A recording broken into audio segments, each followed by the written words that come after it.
आइए शुरू करते हैं। भारत के संदर्भ में परिवहन एवं संचार टॉपिक को हम लोगों ने पढ़ना शुरू किया था। पिछले क्लास में हम लोग परिवहन के 3 साधनों के बारे में चर्चा किया था, स्थल परिवहन, जल परिवहन और वायु परिवहन। उसमें विस्तार से हम लोगों ने स्थल परिवहन के बारे में चर्चा किया और स्थल परिवहन में सड़क परिवहन और पाइपलाइन परिवहन के बारे में भी जाना था। इसी स्थल परिवहन के एक और रूप है जिसका नाम है रेल परिवहन। मतलब रेल परिवहन स्थल परिवहन के अंतर्गत ही आता है। रेल परिवहन को स्थल परिवहन के अंतर्गत ही हम लोग क्या करते हैं, शामिल किए हैं। रेल कहते किसे हैं, पहले इस बात को जानना है। तो लोहे की बनी सड़क को, ये जो लोहे की सड़क बनी होती है, लोहे की बनी सड़क को हम रेल कहते हैं। नहीं, लोहे की बनी सड़क को क्या कहते हैं, रेल कहते हैं। और इस लोहे की बनी हुई सड़क पर चलने वाली जो गाड़ी होती है, उस गाड़ी को हम रेलगाड़ी कहते हैं। नहीं, हिंदी में लौह पथ गामिनी, लोहे के पथ पर चलने वाली गाड़ी, वाहन। तो रेल परिवहन का आज एक लोकप्रिय साधन है। नहीं, रेल परिवहन का एक लोकप्रिय साधन है। और संसार में अगर हम बात करें तो संसार में सबसे पहले रेलवे की शुरुआत 1825 ईस्वी में यूके में हुआ था, इंग्लैंड में हुआ था। लेकिन उस समय ये मालगाड़ी था पहली बार। लेकिन सवारी गाड़ी का पहली बार प्रयोग इंग्लैंड में ही 1828 में हुई थी, सबको पता है। और 1828 में जो सवारी गाड़ी चली थी और यह मालगाड़ी चली थी, विश्व का जो पहला रेल इंजन था जो इंग्लैंड में चली थी, उसका नाम था रॉकेट। और इंग्लैंड की पहली रेलगाड़ी स्टॉकटन और डार्लिंगटन नामक 2 शहरों के बीच चली थी। स्टॉकटन और डार्लिंगटन नामक 2 शहरों के बीच में चली थी। भारत इंग्लैंड का उपनिवेश था। भारत किसका उपनिवेश था? इंग्लैंड का उपनिवेश था, इंग्लैंड का गुलाम था। तो भारत में भी भारत के आर्थिक शोषण करने के उद्देश्य से अंग्रेजों ने भारत में भी रेलवे का निर्माण करना शुरू किया। और भारत में रेलवे की शुरुआत 1853 ईस्वी में लॉर्ड डलहौजी के शासनकाल में। किसके शासनकाल में? लॉर्ड डलहौजी, जो उस समय कंपनी के गवर्नर या कंपनी के द्वारा बहाल किया गया गवर्नर था, जो यहाँ पर कारोबार को देखरेख किया करता था, उसके शासनकाल में शुरू हुआ। और बंबई से थाने के बीच, बंबई से थाने के बीच चली थी 34 किलोमीटर। इसको आप 21 मील भी कह सकते हैं। और इंडिया की जो पहली रेल इंजन थी उसका नाम था ब्लैक ब्यूटी। इंडिया की जो पहली रेल इंजन थी उसका नाम क्या था? हाँ, ब्लैक ब्यूटी इसका नाम था।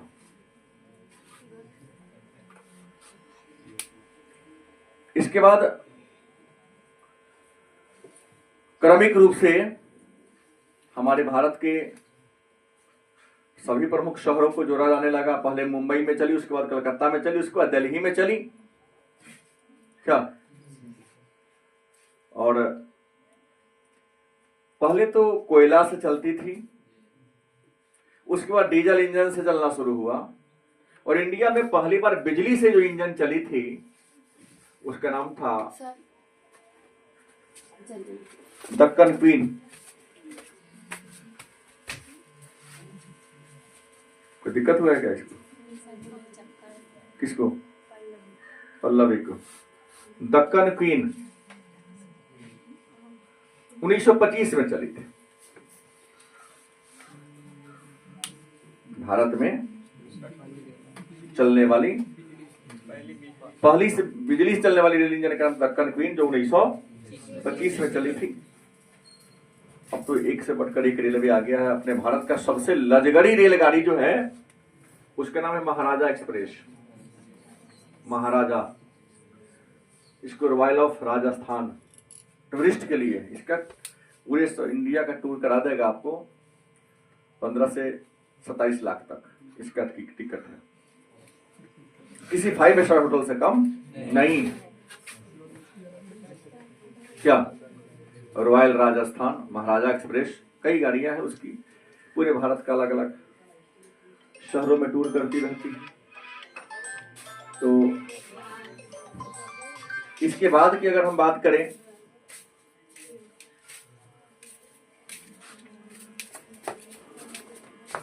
भारत में सबसे तेज चलने वाली रेलगाड़ी की अगर हम चर्चा कर लें, कौन है? गतिमान कि दुरंतो?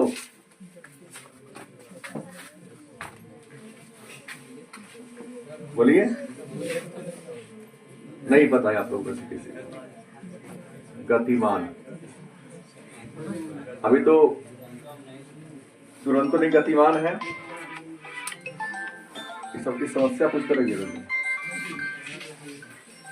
होम साइंस होगा केवल, उस पर कोई बैच नहीं होगा। ज्योग्राफी के बाद केवल होम साइंस होगा। गतिमान अभी सबसे बढ़िया सुविधा दे रहा है वंदे भारत। महंगी वाहन है लेकिन बढ़िया सुविधा दे रही है। आपको बता दें, रेल परिवहन, हमने कहा परिवहन का आज सबसे लोकप्रिय साधन होता जा रहा है। और हमारे भारत में जितना यात्री को ढोया जाता है, 70% यात्री और 80% माल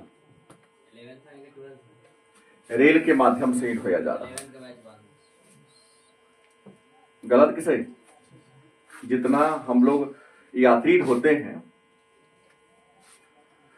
देश में अगर 100 यात्री चलता है, अलग अलग हवाई जहाज हो या पनिया जहाज हो, बस हो, कुछ ही से हो, तो उसमें 70 यात्री, मतलब देश का 70% यात्री रेल के माध्यम से एक स्थान से दूसरे स्थान तक जाते हैं। और देश में सामान का जितना जो आवागमन किया जाता है, ठीक ठाक हो, अभी सामान का जितना आवागमन होता है उसका 80% सामान माने वस्तु, जिसको आपने कहा माल, वह रेल के माध्यम से ढोया जाता है। अब सवाल है कि रेल, संसार में बहुत सारे देश है जहां रेल मार्गों का विस्तार बहुत ज्यादा है। तो आपके मन में एक प्रश्न होगा कि सबसे ज्यादा रेल मार्ग की लंबाई किस देश में है? तो अमेरिका में है। कहां है? और अमेरिका के बाद रूस में है। और उसके बाद रेल मार्गों की लंबाई के आधार पर हमारे भारत का स्थान तीसरा आता है। रेल मार्गों की लंबाई के आधार पर हमारे भारत का कौन सा स्थान आता है? तीसरा स्थान आता है। हमने कहा रेल परिवहन का सबसे लोकप्रिय साधन है। रेल परिवहन के महत्व को दिखाते हुए हमारे राष्ट्रपिता महात्मा गांधी ने कहा था, भारतीय जो रेल है वो विभिन्न प्रकार की संस्कृति और विभिन्न प्रकार के विचारधारा वाले लोगों को एक जगह लाके खड़ा कर दिया है। भारत में छुआछूत की समस्या को कम करने में रेलवे की भी भूमिका रही है। गलत कि सही? विचारों को समागम करने में, आदान प्रदान करने में रेलवे की भी भूमिका रही है। नहीं रही है? रेल में हर धर्म, हर जाति के लोग यात्रा करते हैं और यात्रा तो कई बार 3-3 दिन का, 4-4 दिन का रेल में हो जाता है। मैं उसमें बैठ के खाना में बैठ के पीना है, पानी प्यास लगी है तो ये नहीं पूछता कि तुम किस जात के हो, किस धर्म के हो। प्यास लगी, लाओ पानी थोड़ा पी लेते हैं। वहां कोई जगह साफ सुथरा जगह है तो चलेगा? नहीं चलेगा। तो ये बात हम करते हैं। अब याद रखेंगे, रेल मार्ग के विकास को प्रभावित करने वाले कारक की बात कर ले। एक प्रश्न अगर आपके मन में आएगा, रेल मार्ग के विकास को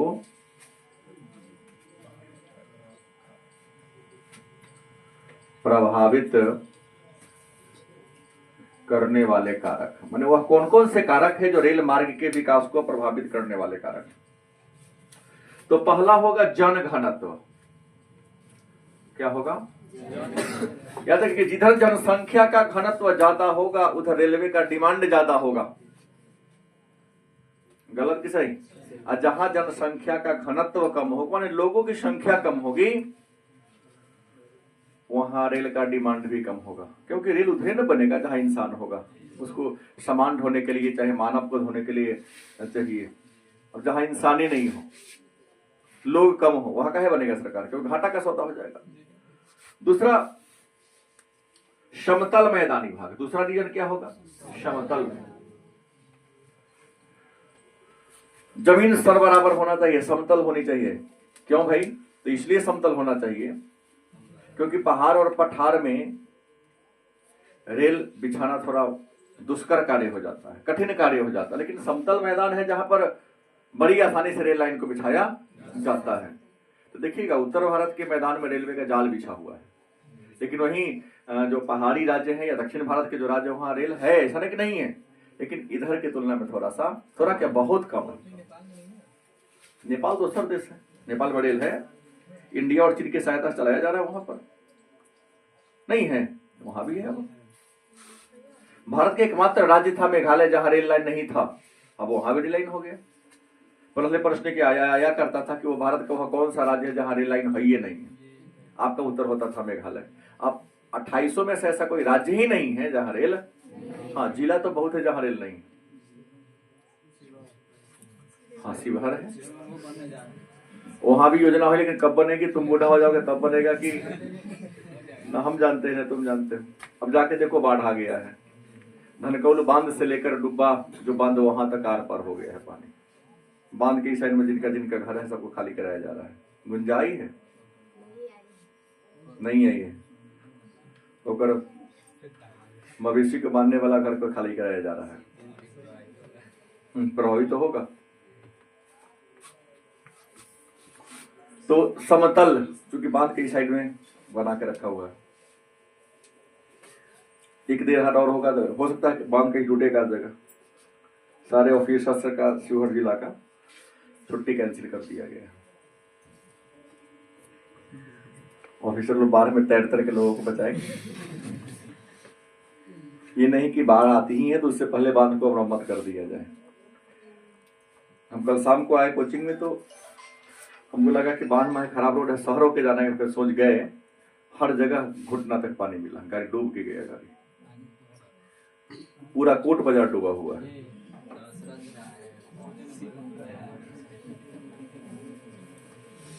तो जन घनत्व समतल की बात कर लेते हैं। अब सवाल है पहाड़ी क्षेत्र। तीसरा कौन है? पहाड़ी क्षेत्र की अगर हम बात करें तो पहाड़ी क्षेत्र रेल मार्ग के निर्माण में अवरोध पैदा करते हैं, क्योंकि यहाँ पहले पहाड़ को बम से या किसी से काट के हटाना होगा, लेकिन काटना मुश्किल कार्य होता है। पहाड़ को उड़ाइएगा तो हो सकता है उठा के कह दीजिए ना, वही है, तो समस्या हो सकती है। और मरुस्थली और दलदली क्षेत्र में तो बनाना और कठिन कार्य है। क्यों? क्योंकि रेल बनेगा, धंसेगा तो रेल पटने का डर रहेगा। तो ये सब चीज है जो रेलवे के निर्माण को प्रभावित करती है। दूसरी महत्वपूर्ण बात होगी, तो हमने कहा लोहे की बनी सड़क को रेल कहते हैं। क्या कहते हैं? और इन दोनों सड़कों के बीच कुछ न कुछ दूरी होगी, इस दूरी को हम कहते हैं गेज। आपका नाम ले रहा है। कौन है? आपका नाम ले रहा है। बहुत लिखा हुआ है ना, नाम नहीं ले। पूछिए ना क्या समस्या पढ़ा रहे हैं। हेलो, इसको क्या कहते हैं? गेज कहते हैं। कौन काम? रेलों के बीच की दूरी को क्या कहते हैं? गेज कहते हैं। कोई दिक्कत? और आपको पढ़ाया कि विश्व में रेल गेज की बात करते हमने पढ़ाया है 4 प्रकार का। नहीं तो अगर आपसे पढ़े कि रेल गेज के प्रकार कितने हैं, तो विश्व में 4 है, लेकिन इंडिया में 3 है। इंडिया में कितने हैं? 3 है। नंबर 1 बड़ी लाइन माने ब्रॉड गेज। दूसरा कौन है? Metre line, metre gauge. और तीसरा सरकड़ी लाइन। क्या होगा? सरकड़ी लाइन मतलब छोटी लाइन। बड़ी लाइन, इसमें दो रेलों के बीच की जो दूरी होती है 1616 मीटर, हाँ mm, मतलब 1.6 मीटर। मीटर लाइन में 1 मीटर। और सरकड़ी लाइन जो पहाड़ी क्षेत्र में होता है, यहाँ रेलों के बीच, दो पटरियों के बीच की जो दूरी होती है 0.6 से 10 मिलीमीटर, लगभग 0.7। तो जब रेल के दो पटरियों के बीच, दो रेलों के बीच की दूरी 1.6 मीटर हो तो उसे ब्रॉड गेज, 1 मीटर हो मीटर गेज, एंड 0.610 मीटर हो तो उसे हम सरकड़ी लाइन के नाम से जानते हैं। आपको बता दें, अपने भारत में ये जो ब्रॉड गेज है, बड़ी लाइन है, देश में जितना भी रेल मार्ग है ना, उसका 94.1% बड़ी लाइन है। कितना परसेंट? 94.1% बड़ी लाइन है। उसके बाद मीटर लाइन की बात करें तो देश में कुल सड़कों रेल मार्गों की लंबाई में 3.5% मीटर लाइन है। और छोटी लाइन या सरकड़ी लाइन या नैरो गेज की बात करें तो 2.4% नैरो गेज। नहीं, मतलब सबसे ज्यादा बड़ी लाइन है। अब तो सरकारी आंकड़ा में मीटर लाइन है ही नहीं है, क्योंकि सरकार को 2 प्रकार का बोगी बनाना पड़ता था। अब कोई भी बोगी किसी पर चल सकता है। अब देखिए यहाँ तो इसके हम लोग आम बोलचाल का थोड़ा धुरी कहते हैं, और वहां क्या कहा जाता है? एक्सेल। अब यहाँ 1 मीटर का एक्सेल होगा और यहाँ 1.25 मीटर का होगा। जब सब पटरी 1.25 मीटर का होगा तो कोई ट्रेन किसी पर चल जाएगा नहीं। और उसी का ना पुरान चक्का उक्का को सब इधर साट के बना दिया जाता है, तो कितना ही सबको बड़ी लाइन ही कर दिया जाए। सीतामढ़ी में आपके यहाँ जाकर देखिए, पहले मीटर लाइन था, अब उखाड़ के पूरा चौड़ा कर दिया गया कि उधर का छाटा उटा बोगी धरा के इंजन चलेगा इस पर। क्या? तो सबसे अधिक बड़ी लाइन लगभग 94%, मीटर लाइन 3.5%, छोटी लाइन लगभग 2.5% के आसपास, पूरा 100 हो ही जाता है। हमारा भारत 1947 में आजाद हुआ था। आजादी के समय लगभग भारत में रेल लाइन की लंबाई 54,400 किलोमीटर था और आज लगभग 65,000 किलोमीटर पहुंच गया है। बहुत कम है। अंग्रेजों ने रेलवे का निर्माण किया था, आप सबको पता है, 1853 में, और हमारा देश आजाद हुआ 1947 में।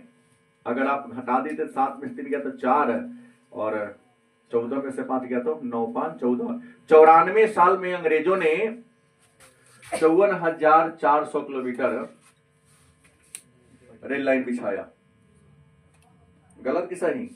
अगर 54 को 55 मोटा मोटी मान ले, या 54 मान ले, इसको 94 से भाग दे तो प्रतिवर्ष कितना होगा निकल जाएगा। लेकिन हमारा देश 47 में आजाद हुआ और अभी चल रहा है 2024 में से 1947 को हटा लो, 7 और 77 होगा। 77 साल में मात्र 11,000 किलोमीटर। कौन गति है? देश का डेवलपमेंट किस गति से हमारी वर्तमान सरकार कर रही है, वर्तमान या जो सरकार बनी आजादी के बाद, ये गति आज तक समझ में नहीं आया। तो बताओ, डेवलपमेंट रेलवे का, अन्य बात का तो मैं ही कहता हूं, अन्य चीजों को छोड़ दिया जाए, रेलवे का किया जाए तो क्या अंग्रेजों ने ज्यादा डेवलपमेंट किया कि हमारी लोकतांत्रिक शासन व्यवस्था की सरकार ने किया? अंग्रेजों ने किया। 94 साल में वो कर दिया 54,000 किलोमीटर, भले ही लूटने के लिए किया। अभी कौन नहीं लूटा? तो उसे बेसी लूट रहा है जाके। सर आपका जो घर बनता है वह कम से कम 50 साल चलता है। सरकारी भवन बनते इतने घोटाले होते हैं कि 10 साल चल गया बढ़िया से बहुत बड़ी बात हो गई, लेकिन उसको देखने वाला कोई आगे बनती है फिर तुरती है। तो इस प्रकार से बन रही है, खर्च ज्यादा। और अंग्रेज जो एक बार पुल बना दिया अभी तक चल रहा है, और यहाँ तो उद्घाटन से पहले ही ढह जाते हैं, गिर जाते हैं 1500 करोड़ रुपए का। खास करके हमारे बिहार में तो और कैसे इंजीनियर लोग हैं। अब पास करने वाली सरकार कैसा, वो इंजीनियर की लेबर की थोड़ी गलती कहेंगे।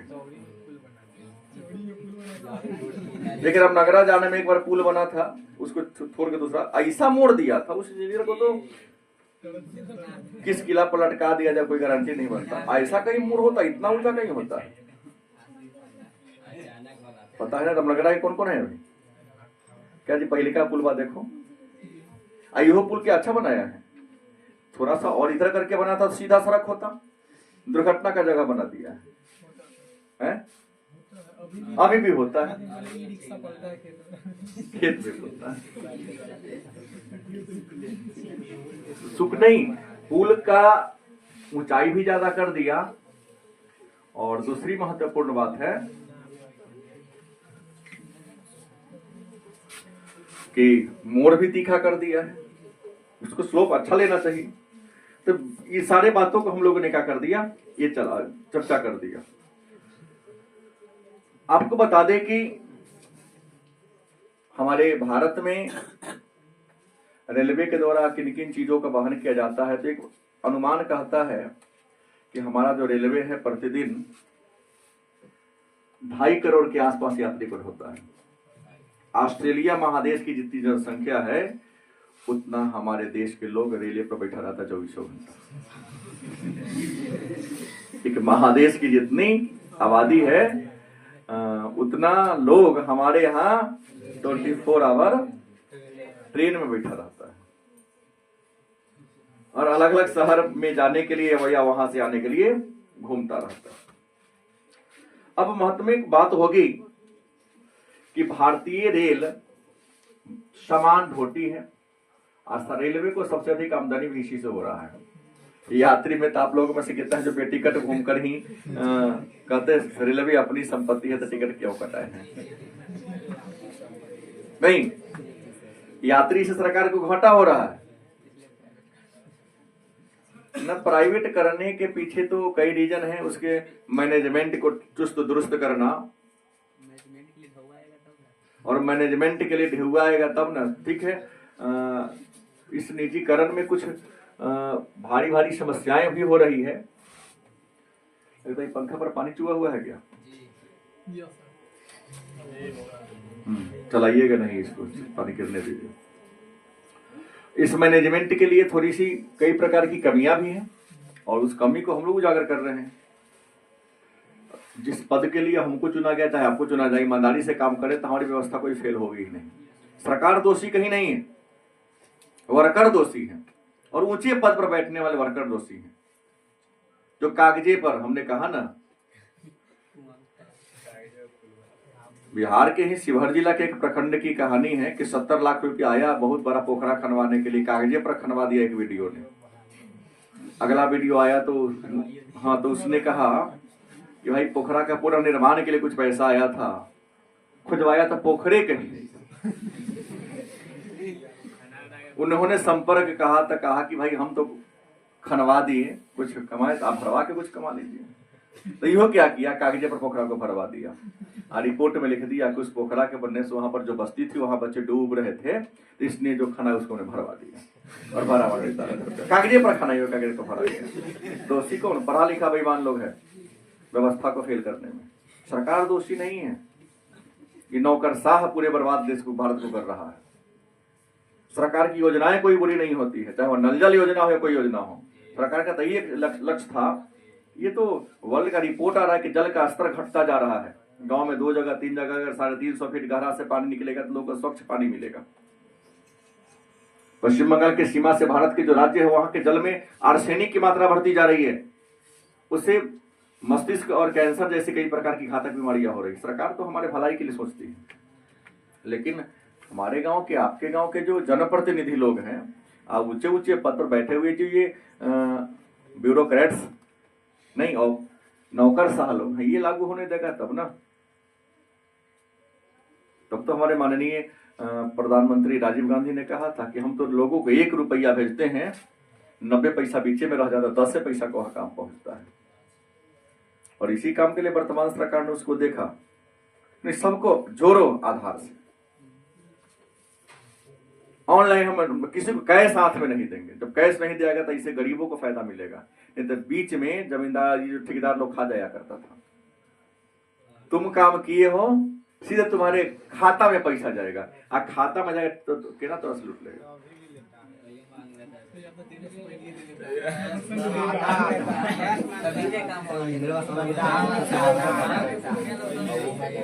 तो हमने कहा इस व्यवस्था को क्या सरकार दोषी इसके लिए नहीं, दोषी वह जनप्रतिनिधि और चाहे प्रशासनिक पद पर बैठे लोग हैं। इसमें हम भी दोषी है, चुनाव में वोट के समय पैसा लेते, नोट फॉर वोट करते हैं, खेत पे के चुनाव लड़ रहे, तो तुमसे इंदिरा आवास में तुम वोट मांगने गया तो 5,000 तुमने डिमांड किया है क्या जी, तो तुमको इंदिरा आवास पास कराएगा तो चक्रवृद्धि ब्याज 20,000 लेवे करेगा। गलत कि सही? जनता रियल में दोषी है। तुम नोट लेकर वोट दिया है तो वह तो नोट लेके काम करेगा। अगर आप ईमानदारी से वोट दिए रहते, गलत सही, अच्छे प्रतिनिधि को चुने रहते तब धनी को चुनते हैं क्या? अरे पैसा वाला देता हूं पैसा चुनाव के समय तो पैसा देगा, तो बाद में तो जोड़ के लेवे करेगा। लंगरे चलाता है गांव में। चलिए, सामान ढोने की बात करें, किन किन वस्तुओं को ढोती है, तो भारतीय रेल सबसे ज्यादा कोयला क्या ढोती है, उसके बाद लौह अयस्क, उसके बाद सीमेंट। बहुत सामान ढोती है लेकिन सबसे ज्यादा क्या ढोती है, कोयला। माने जितना भी सामान ढोती है ना उसका 46.1% कोयला ढोती है। 11.9% लौह अयस्क का परिवहन करती है और 9.7% क्या धोती है, सीमेंट। छोटा मोटा सामान भी धोती है लेकिन उसकी गणना छोड़ दो, कितना हो गया, 46 और 12 57, 10 मान लो, 58 10 68, मोटा मोटी 68% तो ये आ गया। बच्चा कितना, 32, अन्य सामान्य बदसे में रह जा रहा है। तो ज्यादा सरकार को तो यहाँ ईद हो रही है आपको। हाँ हाँ, सब चीज वजन पर जाता है, ऐसे नहीं जाता है। अब है भारतीय जो रेल है उसको रख रखाव के लिए, अच्छा तरीका से मैनेजमेंट करने के लिए इसको कई मंडल में बांट दिया गया है। इसमें मंडल प्रशासनिक देखरेख करने के लिए, क्योंकि भारतीय रेलवे के डिपार्टमेंट है जो संपूर्ण भारत में रेल को देखरेख करती है, और रेलवे पर नियंत्रण करने वाले का हमारे विभाग है जिसका नाम है रेल मंत्रालय। रेल मंत्रालय, और यह रेल मंत्री के अधीन है, यही पूरा देखरेख करने का कार्य करते हैं। लेकिन अब रेल मंत्रालय एक ही डिपार्टमेंट अगर पूरे दिल्ली को देखेगा तो कहीं न कहीं थोड़ा सा परेशानी, भूल चूक हो सकती है। 1966 ईस्वी की कहानी है, 1966 ईस्वी की कहानी है कि रेलवे को उचित तरीका से देखरेख करने के लिए, प्रशासनिक नियंत्रण स्थापित करने के लिए, बढ़िया तरीका से संचालन करने के लिए इसको 9 मंडल में बांट दिया गया। कितने मंडल में? 9 मंडल में बांट दिया गया। यही 9 मंडल पूरे देश के रेल को संचालित करने का कार्य करती थी, और यह 9 मंडल, उसमें जो त्रुटि होती थी, आगे पीछे होती थी, उसको रेल मंत्रालय को सौंपता था रिपोर्ट अपना। लेकिन जैसे जैसे रेलवे के कार्य का विस्तार होता गया, इसको बढ़ाने गए, और बढ़ाते बढ़ाते आज 9 नहीं 17, पहले 16 था, अब कितना 17 हो गया मंडल, 17 मंडल बन गया है। और इन 17 मंडल के अलावा संभाग भी बनाया गया है। कितना? संभाग, और संभाग का एगो है 8। तो प्रारंभ में रेलवे कितने मंडल में बटे थे? अब कितना है? और संभाग कितने हैं? रेलवे मंडल में सुनते हुए टिकट पर लिखता है, देखो पुमारे, जैसे होगा मारे, टिकट पर देखो लिखा रहेगा म रे, मतलब मध्य रेलवे। हाँ, पुमरे, पूर्व मध्य रेलवे। देखो 17 का नाम आपके पुस्तक में लिखा गया होगा। मध्य रेलवे मुख्यालय है मुंबई वीटी। मध्य रेलवे का मुख्यालय कहाँ है? मुंबई वीटी। मुंबई तो जाने, वीटी मतलब विक्टोरिया टर्मिनल। वीटी मतलब विक्टोरिया टर्मिनल। हाँ, इसको छत्रपति शिवाजी टर्मिनल नाम दिया गया है। और इंडिया में 1853 में जब पहली बार रेल चली थी तो ये इसका हेडक्वार्टर नहीं था, विक्टोरिया टर्मिनस। और इंडिया में चलाने वाली जब रेल चला था तो जिस कंपनी ने इसका परिचालन किया था उसका नाम था इंडियन पेनिनसुला रेलवे। भारत में जब पहली बार 1853 में रेल चली थी तो किस कंपनी ने चलाया था? Indian peninsula railway. गलत कि सही? और उसका हेड क्वार्टर था विक्टोरिया टर्मिनल। तो मध्य रेलवे का मुख्यालय मुंबई वीटी। उत्तरी रेलवे का मुख्यालय, पूर्वी रेलवे का मुख्यालय कहाँ है? देखो पूर्वी हिस्सा में पड़ता है। उत्तरी रेलवे का नई दिल्ली। और याद रखो उत्तरी रेलवे सबसे बड़ा रेल मंडल है। पूछिए आपसे, सबसे बड़ा रेल मंडल कौन है? उत्तरी रेलवे। मुख्यालय कहाँ है? नई दिल्ली। उसके बाद उत्तरी पूर्वी रेलवे गोरखपुर। उत्तर पूर्वी सीमा प्रांत रेलवे मालेगांव। ये सबसे छोटा रेल मंडल है। उत्तर पूर्वी सीमा प्रांत रेलवे जो है वह सबसे छोटा रेल मंडल है। और सबसे बड़ा रेल मंडल कौन है? हमारे बिहार में भी एक रेल मंडल है, बार बार पूछता आपसे, यही है उमरे, जो मैं बोला हूं, पूर्व मध्य रेलवे, हाजीपुर इसका मुख्यालय है। यही आपसे बार बार पूछेगा। 3 याद रखो। सबसे बड़ा रेल मंडल कौन है? उत्तर रेलवे। मुख्यालय कहाँ है? और सबसे छोटा रेल मंडल कौन है? उत्तर पूर्वी सीमा प्रांत रेलवे। मुख्यालय कहाँ है? मालेगांव, असम में पड़ता है। और बिहार में कौन रेल मंडल है? पूर्व मध्य रेलवे, पुमरे।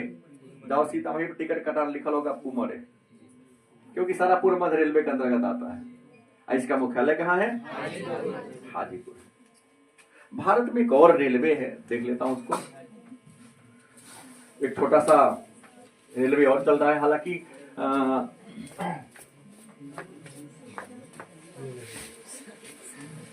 कोंकण रेलवे। कौन है? कोंकण रेलवे। भारत के जैसे ये भारत है ना, भारत का जो ये आप देख पा रहे हो, इधर है बंगाल की खाड़ी, है ना, और इधर है अरब सागर। क्या है? अरब सागर। इधर कौन है? बंगाल की खाड़ी। पूरब में, पश्चिम में कौन है? अरब सागर। तो बंगाल की खाड़ी में आप देखिएगा तो यहाँ एक राज्य है गुजरात, छोड़ दीजिए, यहाँ एक महाराष्ट्र, उसके बाद गोवा पड़ता है, उसके बाद केरल की, कर्नाटक वाले केरल, पहले कर्नाटक पड़ेगा। हाँ, कर्नाटक, फिर कौन पड़ेगा? केरल। ये पश्चिमी घाट है, और पश्चिमी घाट को सह्याद्री भी कहते हैं। हिमालय वाला को हिमाद्री कहते हैं, इसको सह्याद्री भी कहते रहते हैं। पूरा पथरीली इलाका है। पश्चिमी घाट कहो तब, या इसको सह्याद्री कहो तब, अरब सागर से लगा हुआ है। 3-4 राज्यों के बीच, महाराष्ट्र से केरल, महाराष्ट्र के रोहा से लेकर केरल के मंगलौर तक, महाराष्ट्र के रोहा नामक जगह से लेकर केरल के मंगलौर तक, मतलब लगभग 760 किलोमीटर लंबी, वही सरकड़ी गेज है। पहाड़ी इलाका है ना, एकदम पतला रेल, मतलब 1 मीटर से भी कम चौड़ा, आधा मीटर से थोड़ा ज्यादा है, 1 मीटर से भी कम पड़ जाता है। एक रेलवे लाइन का निर्माण किया गया है, उसका नाम है कोंकण रेलवे। क्या नाम है? और कोंकण रेलवे का निर्माण कार्य 1990 में शुरू हुआ, जो 2002 में आके पूरा हुआ। कब शुरू किया गया? हाँ, लगभग 2002 में आकर यह निर्माण कार्य क्या हो गया? पूरा हो गया। इस रेलवे को बनाने में 50% भागीदारी इंडियन रेलवे का है और 50% की हिस्सेदारी ये चारों राज्य का है। हाँ, इस 50% में जिस राज्य में लंबाई ज्यादा है उस राज्य सरकार का इन्वेस्टमेंट ज्यादा है, जिस राज्य में जितना पड़ता है सबको तो वहां सरकार कम देती होगी। तो इन 4 राज्यों में मिलाकर के आधा पैसा लगाया और आधा पैसा इंडियन रेलवे ने लगाया और 760 किलोमीटर लंबी एक रेल लाइन बन गई जिसका नाम क्या पड़ा, कोंकण रेलवे, जो महाराष्ट्र के रोहा से कर्नाटक, केरल लिखा हूं, कर्नाटक के मंगलोर तक चलती है, हालांकि केरल को भी टच करती है थोड़ा सा। 760 किलोमीटर दुनिया की सबसे लंबी जो रेल सुरंग है, दुनिया की सबसे लंबी रेल सुरंग लगभग 6.5 किलोमीटर। गुफा में जब घुसती है रेल तो 6.5 किलोमीटर लगातार गुफा में ही रहेगी। कहां है? इसी कोंकण रेलवे पर है, रत्नागिरी के उस पहाड़ी के निकट है कारगुड्डे। कारगुड्डे किसमें है? महाराष्ट्र में पड़ता है, रत्नागिरी की पहाड़ी में। दुनिया की सबसे लंबी रेल सुरंग है कारगुड्डे रेल सुरंग। किस पहाड़ी में है? रत्नागिरी पहाड़ी में। हालांकि हमने 2002 लिखा में पूरा हुआ है, लेकिन सरकार की योजना थी 1998 में ही पूरा करने का। तो सरकारी आकर आप 1998 ही लिखेंगे, पूरा होने में कुछ तो आगे पीछे बढ़ ही जाता है, तो आप लिखेंगे 1990 से 1998 तक चली थी। ये इंडियन रेलवे है, लेकिन इंडियन रेलवे की कुछ समस्या है। लास्ट प्रश्न, परेशानियां हैं। पहली परेशानी है आज क्या है इंडियन रेलवे की, तो बिना टिकट यात्री करना। बहुत सारे लोग हैं जो बिना टिकट यात्रा कर लेते हैं। दूसरा, ये दुर्घटनाएं आए दिन घट रही है, कंट्रोल नहीं हो पा रहा है। तीसरी समस्या, आप रेल में जा रहे हैं, आपकी संपत्ति सुरक्षित नहीं है, जान माल आपका हमेशा बना रहता है खतरे में। चौथा, मानव रहित संपार। आज बहुत सारे रेलवे गेट है, फाटक है, जहां इंसान है ही नहीं। बात समझ गए? जब इंसान है तो फाटक उठाएगा कौन, गिराएगा? गिरा है तो गिरले है, खड़ा है तो पहले इधर से लोग जा रहा है,